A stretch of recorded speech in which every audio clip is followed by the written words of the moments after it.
Welcome to Church Pulse Weekly. My name is Carey Newhoff. I'm here with Savannah Kimberlin from the Barna Group, and we thought we would drill down on women and the impact of the pandemic on women, particularly women in ministry. And we all find ourselves in situations we never anticipated finding ourselves, from restrictions on where you can eat to homeschooling to all of these things, plus the crushing load of just what the pandemic and the crisis has given to all of us. So, Savannah, we're going to be joined in a few minutes by Vivian Mabuni. But in the meantime, before we get there, I would love for you to fill us in on what we're learning, what the data is showing us about the impact of the crisis on women in particular. Thank you, Carey. Yeah, really excited for this segment today. It's a very important conversation, and I'm so excited we get to talk about women and the impact of the pandemic on women. So great question. How are women being affected? Well, I did some digging to try to Mhm. see how women perhaps are being affected differently than men and what makes them stand out. And so first off, I would like to share something that I found where there was not a difference between men and women that I thought was interesting. Yeah. Men and women are equally likely to report experiencing anxiety over the current pandemic. Hmm. So when we're talking about just the value, like the level of anxiety that they're feeling, it's the same, even though we see in the data that what is causing the anxiety is different. So in our data for Oh, okay. men, we often see that they're carrying the weight of economic and professional anxieties. They carry that more heavily than women.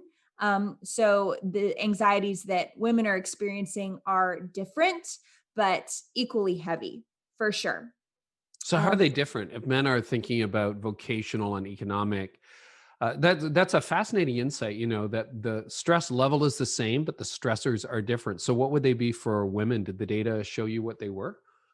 Yes, for sure. So family, of course. Hmm. And then a lot more the stressors had to do with their social well-being, which I thought was pretty interesting and surprising. So similarly, we're seeing that women are less satisfied with their social life during the pandemic than men. So women are bearing the brunt of that more heavily, and they're reporting that that's impacting them more. And then overall, they're just less satisfied with their emotional or mental well being. So there's probably a lot of things that are triggering that sort of dissatisfaction or those anxieties for women, and things like family and children and friendships and things that they're involved in their communities. It's different the weight that they're carrying. Well, you don't want to stereotype in these areas, but it is interesting when we had Henry Cloud on, and I've interviewed him numerous times in numerous forums. But one of the things he would say, John Townsend would say, is that men more than women tend to withdraw socially. Yep. So, the isolated, the lonely leader is a real thing. That's not just a stereotype. It's like, I don't talk to anybody. And the joke is, well, I do have a best friend. It's my wife and my dog, and that's all I need. Right. So it seems like the data is kind Mhm. of bearing that out, that men are not necessarily feeling the social withdrawal as much, and that women might be a little more inclined to be reaching out in the first place, and now they're missing that because that's been cut off or restricted. Yep, absolutely. That is a good call out. Of course, we don't want to stereotype, but the data does show, society as a whole, there are differences by gender. So Oh that yeah, was for that was a sure. good call out. Yeah, for sure. Okay, anything else you want to share with us on this? That's super helpful. Yeah. So I wanted to go a little bit deeper on the parenting angle since the data Yeah. showed that that is very influential in contributing to the well-being of women during this pandemic. And so something interesting that I found that I thought will be very helpful and perhaps stimulate some thoughts for pastors is we asked women that go to church. So we asked, how likely are you to go to a church for blank? And one of the things that we asked about was help with parenting. How likely are you to go to a church for help with parenting? And with our women respondents, our female respondents, we saw that only 63% said that it's likely that they'll go to a church for help with parenting. However, when we asked about things like help with their marriage, personal issues, spiritual health, it was in the 70s, 80s, and 90s. The item parenting was the only item that that was agreed with in the 60s or lower. It was not 70s or higher. So the question today that we probably should wrestle with is why are women not really turning to the church as much in this pandemic for help with parenting right now? Isn't that interesting? So Reggie Joiner's a really good friend of mine, and he spent the last 15 years trying to change that. But it's interesting how so many of parents, like, the church can help, but a lot of parents just don't, or maybe there's just no resources in their churches. That's fascinating. And you're saying, just so I understand, and this is the fun part about, Barna, is that you've got decades of data. So are you saying that hasn't changed, or it has changed over the last 30 years with parenting, and whether women feel that they can turn to their church for it? Yeah, great question. So that stat is different than it was before the pandemic, for sure. So more people So thought they could. that's correct. So for some Ah. reason, there's a disconnect when it comes to parenting right now with how people are turning to the local church for resources or for help or for support. Many people are looking to the church for things like finances and spiritual health and help with relationships. Yes, absolutely. But for some reason, parenting Hmm. is showing up as behaving differently than the other data points only during this pandemic. Well, that's really interesting, because that's an opportunity. Like, as a leader, I see that as an Absolutely. opportunity. It's like, because, and I know we don't have an exact stat on this, but, of all the things a lot of us have read over the last year, it's like the people who are feeling the weight of this the most are parents with young kids at home, because Yep. suddenly the daycare is closed, or you're a homeschooler, you're cooking a lot more of your meals. That could be, dads or moms. You're home a lot more, you're on each other's nerves. And, my wife and I have been home a lot more, but our kids are grown. And it's a very different dynamic than if they were 5 and 8, or you got toddlers or that kind of thing. So I'm really glad you Sure. pointed that out. And it's weird that now churches that probably can help, either maybe your parents are just not aware. Wow. Right. Right. Yeah, it's remarkable. Yeah, the needs are higher, the stakes are higher, and there's a disconnect. So we need to address that. We need so church leaders that are listening, perhaps how are you addressing that? How are you helping with parenting? Well, thanks so much for the data, Savannah. I really appreciate it. And thank you. We're looking forward to hearing even more on the next episode when we pry into some new areas. Thanks for joining us today. Really Yeah, thanks for appreciate it, having me. Savannah.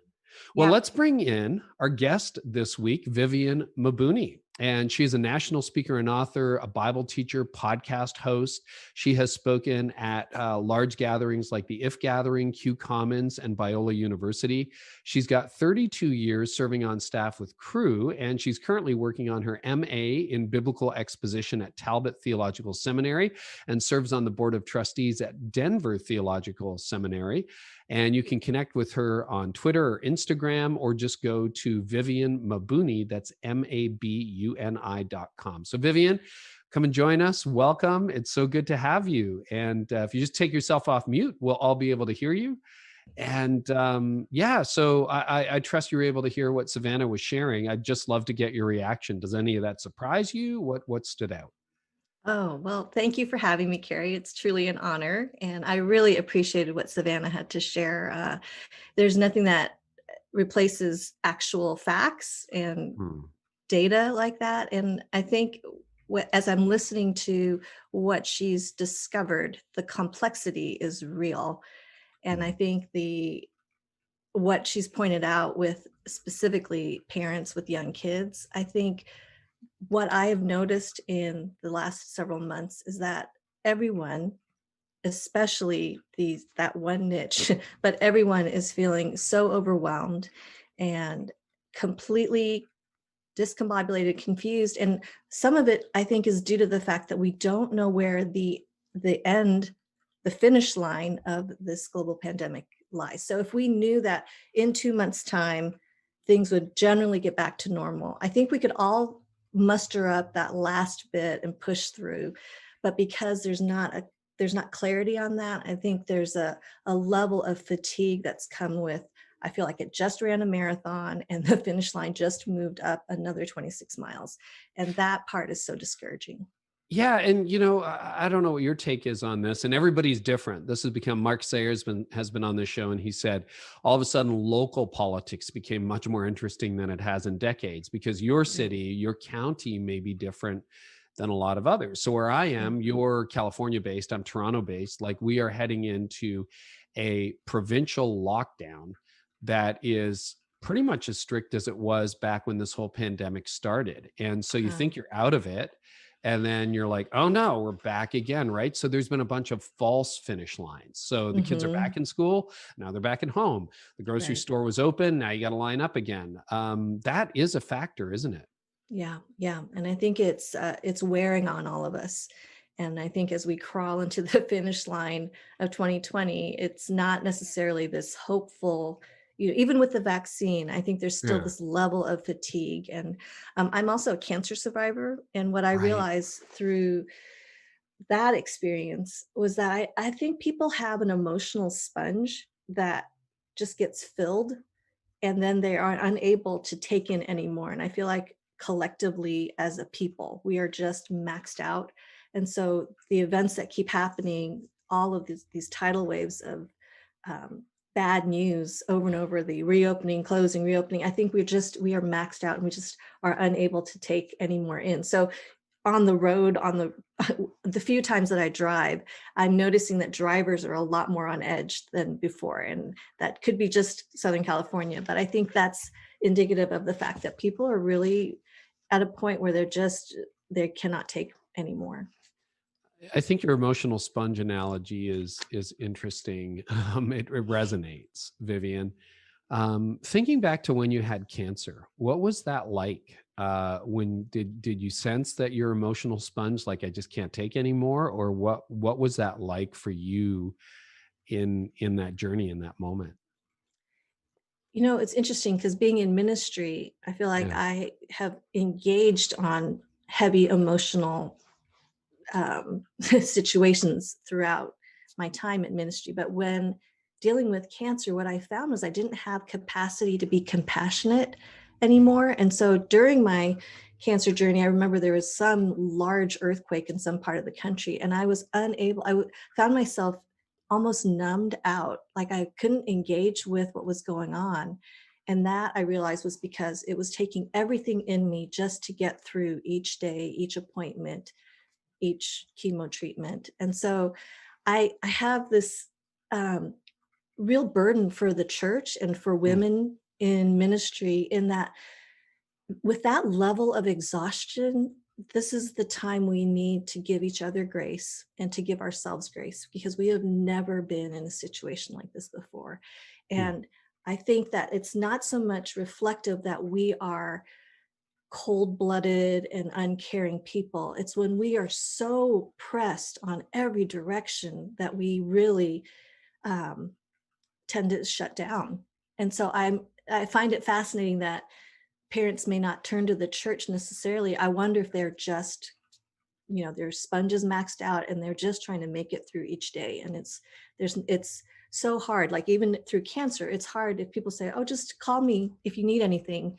There was no thought to call anyone. It was just, I'm just trying to make it through each day. just trying to So make it through each day. It's so yeah. interesting, I haven't had cancer myself, but have, like most people, had a lot of people close to me who have. And I could almost imagine that going one way or the other. Like what you said kind of surprised me. You can almost think, well, she's suffering. She would have so much empathy for everyone else who's suffering. And yet what you say, as soon as you articulated it, it resonated. Just putting my pastor hat on, when our church got to about 300 or 400, 500, it's quite a bit bigger now. I just remember no longer being able to remember medical data from people. You would tell Yeah, me that you had cancer one week and I wouldn't remember the next week, or that, right.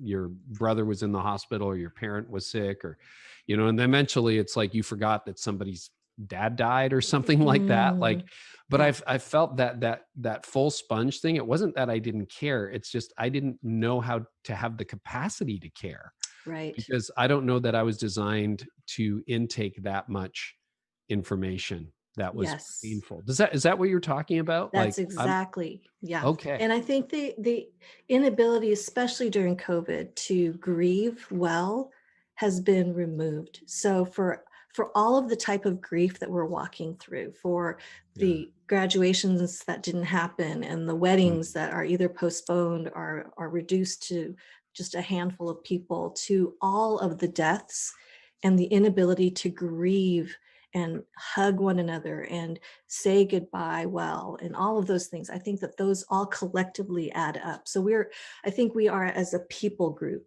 dealing with such grief. And so ministry looks very different right now. And I think that's where the church has a really incredible opportunity to move into that, so long as they address those things. And the other thing that struck me with the 63% that Savannah brought up is, I wonder if there's a disconnect, and this is where I would encourage leaders in the church.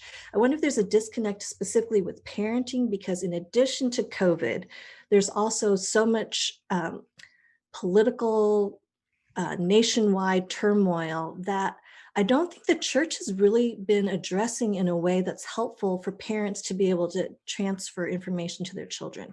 So the children are getting all sorts of information via social media, TikTok, etc. They are actually probably more aware of things than we are if we're not digital natives. And so I think that disconnect keeps parents from looking to the church as a place to be able to get factual information that can help them to navigate as a parent what their kids are walking through. Boy, there's a lot there, Vivian. I'd like to go back, if I could, for a moment to because you are a cancer survivor.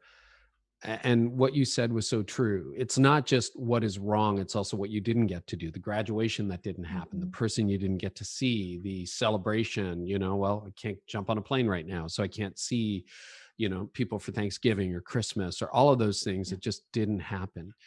When you think about your grief, when you're going through some of the hardest moments of your life, how did that grief manifest itself? What were the symptoms of, like, because we always think, oh, a person sits in the corner and cries a lot. It's like, no, grief comes out in a lot of different ways. How did it come out for you? For me, it was delayed. Mm. So I think that there really was this, I just need to get through this active treatment, the surgeries, the chemo, the radiation, all of that. And then once the dust settled, that's when I actually dealt with the emotional part fully, So Wow. I wonder if that, and I think, again, like, everyone's thumbprints are different, their cancer stories are different, how they deal with grief is different. But I wonder how we'll see the fallout of what's gone on with this collective slamming of really hard situations that we don't even have the space to grieve. And I think that that's what I was dealing with in that active treatment part, that there was not enough room to really feel the feelings. So I just delayed it. Yeah. So, What did that grief look like? What did it feel like when it I finally went, hit you? yeah, I think for me, I went into some depression.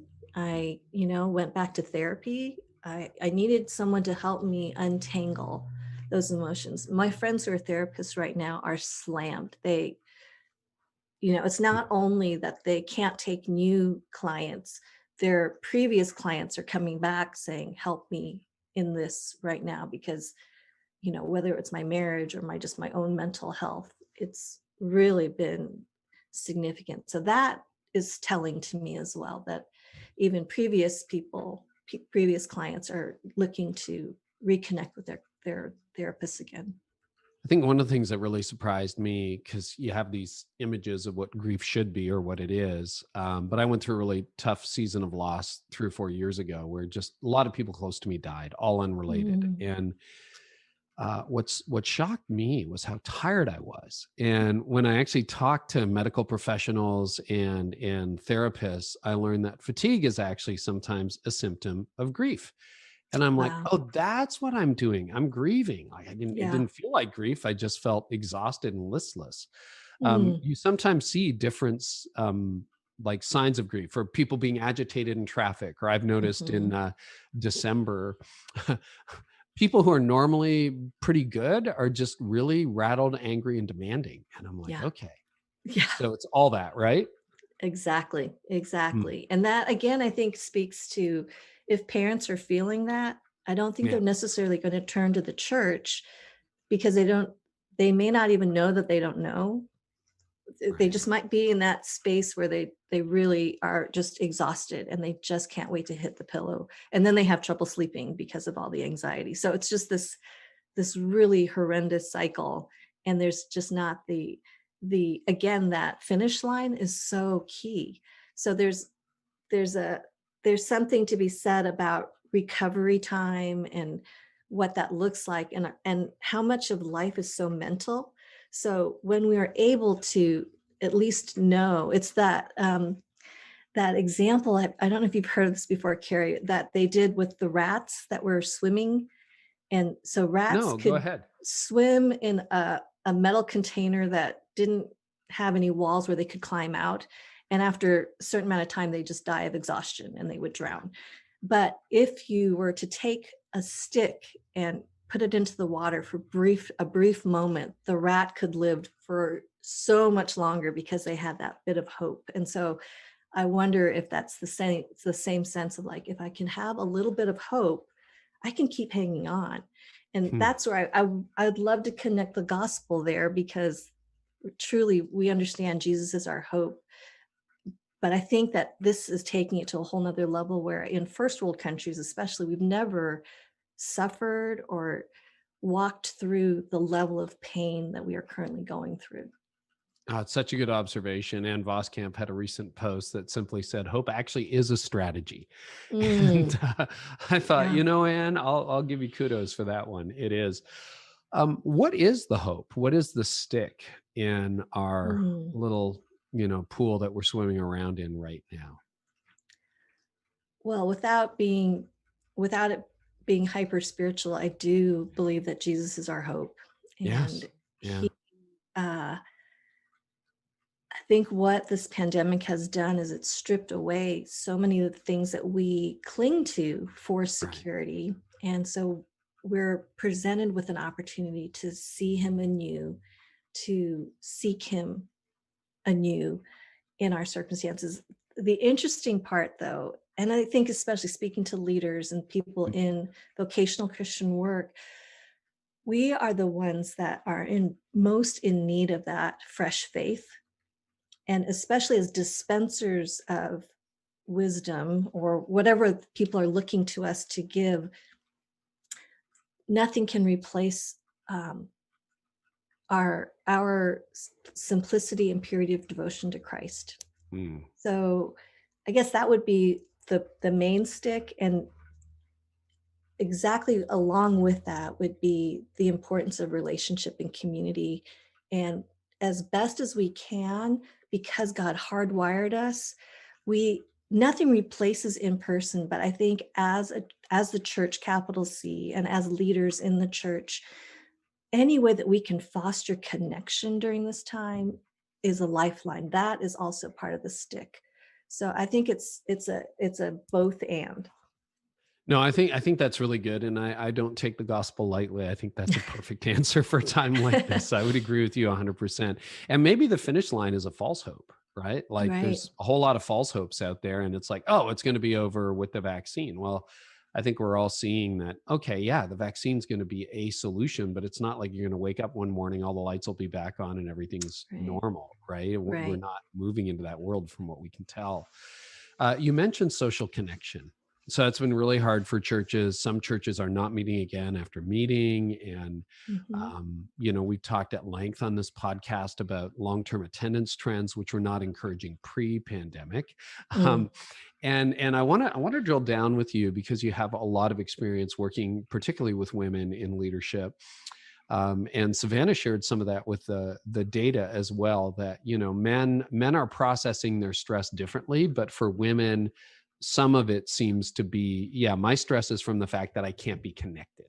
Mhm. Um, and can you talk about that and what you're seeing, what you're experiencing, and perhaps some solutions for leaders on how to connect people? Because I think the church pastor, just to pick on us, because this is my tribe, we just say, well, just come back to the building. That's what we would. Right. So I'd like That's to where go the magic beyond that. happens. That's all the magic, and listen to me, okay? Then you're connected. But so let's go a Mm, little beyond that. yes. So I kind of picture a few different scenarios. As a church leader, I think obviously to shepherd well, half your congregation is key. And women really are, I think, hungry and thirsty for substance. Hmm. So it's not just let's get together and have coffee and just share our feelings. Like I believe women's ministry, for us to love the Lord our God with all our heart, soul, strength, and mind, it requires a very robust theological framework. And I just don't think we need to dumb down anything when it comes to women's ministry. So when I think about the connection that women need with one another relationally, they equally need to become self-feeders and to grow in their own faith, and that's going to be what will help their families and their communities and beyond. So I think that that's one piece of what I would want to encourage is how do we equip women to be students of the word, to be able to have a strong framework and to not dumb down women's ministry. The other thing with women's ministry is that we need to become a lot more inclusive, to remember single women, women who are divorced, women who are trying to navigate the complications of a blended family, women with special needs kids. Like there's a growing trend that we assume that women's ministry is married with kids. And not beyond that. So I do think increasingly women are working more. So we need to reimagine what women's ministry looks like. And I think we have a great opportunity with almost a reset with things completely obliterated right now that we could reimagine. So when I think of solutions, I I think that sometimes we need to look to the younger generation with how we can go about doing things differently, that they have experienced digital life in a way that we haven't. So they're able to help kind of equip this older generation with, how to do things well, how to do things with excellence, how to have a strong Wi-Fi signal, explaining what those things are, So I think really being able to lean into the younger generation is a key part of it. The younger generation needs the old generation. So I think intergenerational is always a win when it comes to women's ministry. Well, and you've got a lot of experience with Crew as well. And you're a mom of, is it teenagers and college age students right now? So all adults now. they're all So adults? 18, Wow, yes. congratulations. And 2 That's are out of the awesome. house. So, yeah. So it is a different season, like what you're describing with your wife. Yeah, exactly. No, it's a good season. They're all just a little bit different. But I'm curious whether you have any thoughts about the lasting impact of this crisis on Gen Z or younger millennials. Like it occurred to me to, at my stage, this is like, oh yeah, this is 9 months of my life. But I have friends who have kids that this is half their life. They're toddlers or all their life or quarter of their life. And I'm like, like I think back to when I was in high school. If you drop out third year of college or high school or something like that, like all of a sudden you're like, oh yeah, I lost all of 11th grade. I've lost all of my junior year to this or my senior year. And that's a very different framework the younger you get. So any thoughts on what's happening to the next gen in the midst of all this? Yeah, obviously hindsight will be 2020 and we will realize all of these things down the line with the impact. But from where I stand, it's really interesting to see. I don't know if you're familiar with James Chong. He's with InterVarsity and he does he wrote his dissertation at Fuller on generations and generational, the different generations and what the main emphasis of each generation is. So when you're talking about the iGen, or Gen Z, they love beauty and they want to worship what's worthwhile. And inclusivity is probably the operative word for that generation.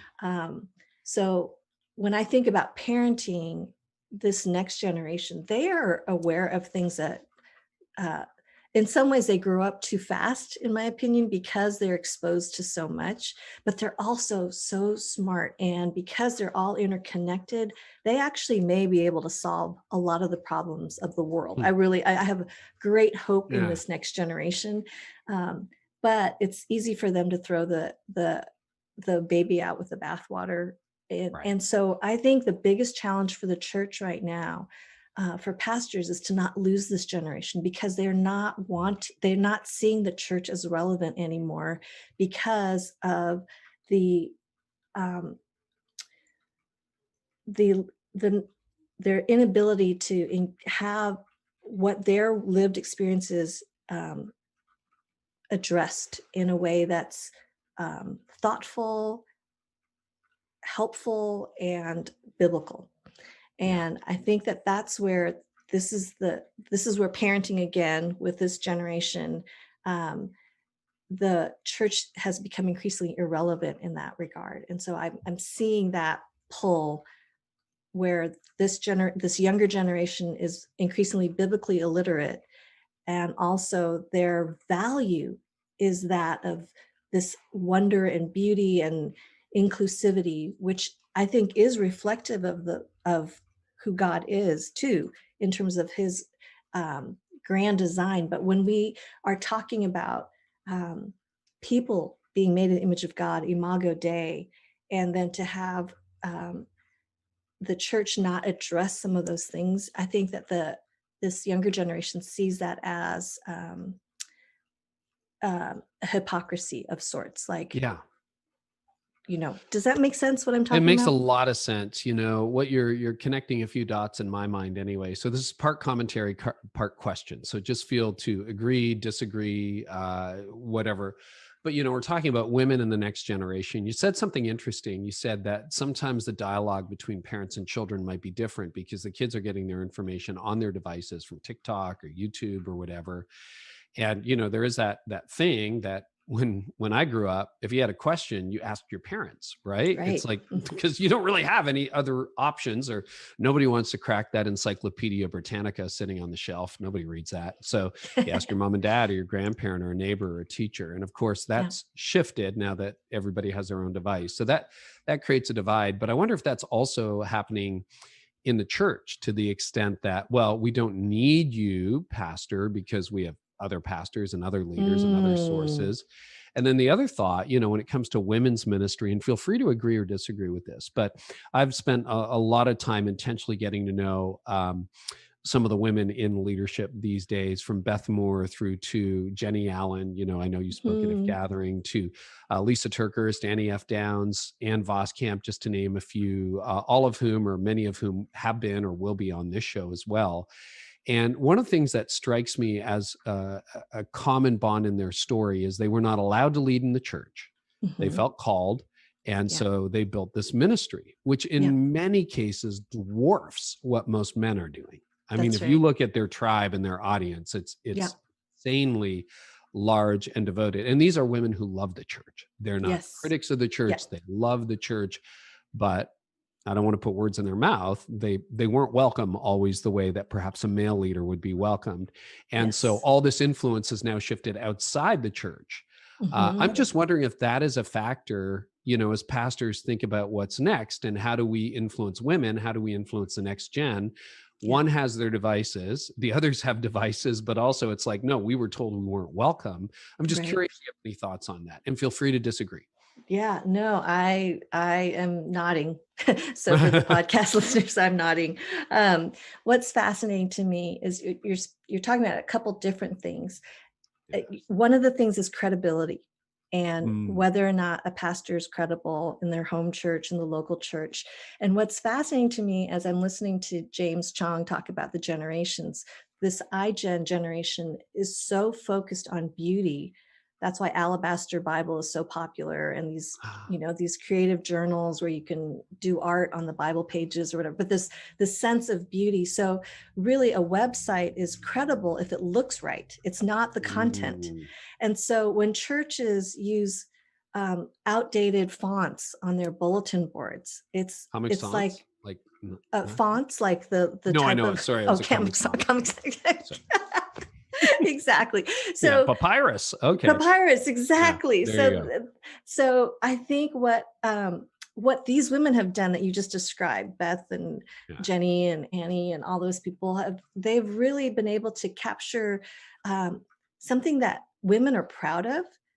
It's Yes. done beautifully. It's it's solid, it's biblical, and there's a freedom and an exhale to be able to be in those spaces and say, yes, we want to follow the Lord with all abandon, and Mm.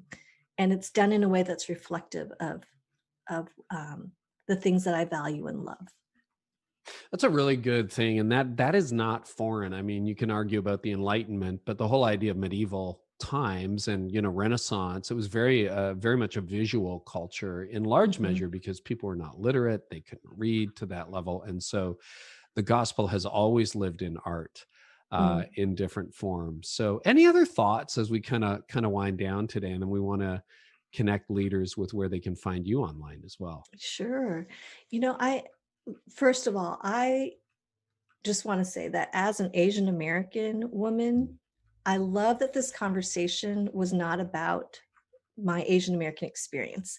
Oh, Oftentimes I'm invited, into spaces to speak on that specifically, but to me, representation matters. And the fact that people of all shades and hues can just talk about all the regular things is really refreshing. So I just want to say oh, I'm kudos glad to to hear that. you and your team. That's really, I think, it's very meaningful to me Oh, as a woman of color. So thanks, Vivian. um, yeah, so it's not that I can't speak on diversity and justice and those things, but that I love to speak on the things that we've been speaking on today. And Oh, so I'm so thank you. glad. Yeah, Well, that we're really, honored to have you.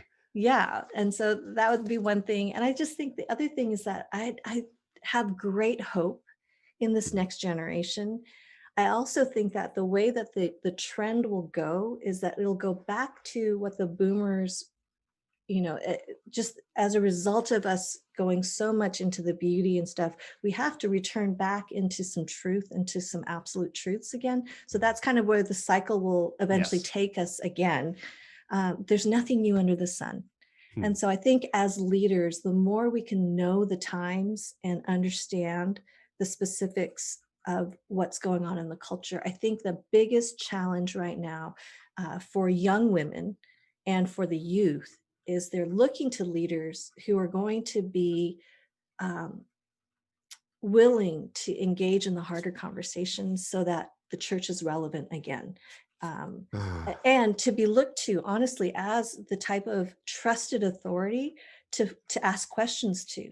Right now, there's such a divide because of all of these other issues that the church becomes increasingly tone deaf in some hmm. ways. And so I would say, to church leaders, we do well to take time to listen, to learn, to be in a posture of learning all the time from other sources and other voices, other backgrounds. And that actually will help enhance our ministries. So I would Mm. say that would be my So good. encouragement. Louder doesn't always get you heard, does it? Yeah. Yeah, absolutely. um, Tell us, you're a podcaster now and you're a writer. So people who want to learn more, where can they find you? Where will they discover you? Sure. I'm on Instagram and Twitter at Viv Mabuni, and my website is vivianmabuni.com, like you mentioned. But I host a podcast for Asian American Pacific Islander women leaders called Some There you Days go. Here. And I'm carving that space out to validate the experience of AAPI women. But I desire it to also be a platform where people who want to learn about Asian American Pacific Islander history can learn about culture and history through listening to our conversations. And there's a little segment on Did You Know, with just historical information, which I think so often we don't learn in our school systems. And yeah, so I'm really, really excited about that. It's been part of a desire to raise up a generation of Asian American Mm. Pacific Islander women leaders. You know, representation matters on so many levels, but often we don't hear very many voices, and we don't know very many voices. And so part of my Truth. desire is to raise them up. Well, I'm so glad to have spent some time with you. Thanks for a really interesting conversation and one that made me think. I always love those. Those are my favorite. Vivian Mabuni, thanks for being with us. Podcast listeners, those of you who are watching, Barna has a lot of resources on what we talked about, not just women's ministry, but also Gen Z, digital discipleship, and so much more. You can find a pretty much cornucopia there. by going to barnaaccess.com. There will be a brand new report on, I think it's Gen Z Part 2 coming out in January. So if you want to learn more, and I think the things that Vivian talked about are very real. There is, we think about it if you're a church leader through the lens of the church, but if you actually shift your screen view and think about, well, where's the next generation getting their information?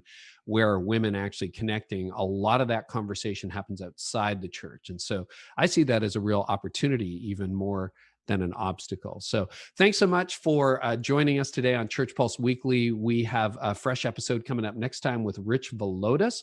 Also have some really exciting guests lined up for 2021 as we continue to talk about the crisis, the one that doesn't ever seem to end, the finish line that never seems to show up. And we're really glad to be able to do this with you. So if you appreciated this show, please subscribe. And if you would, be so kind to share it on social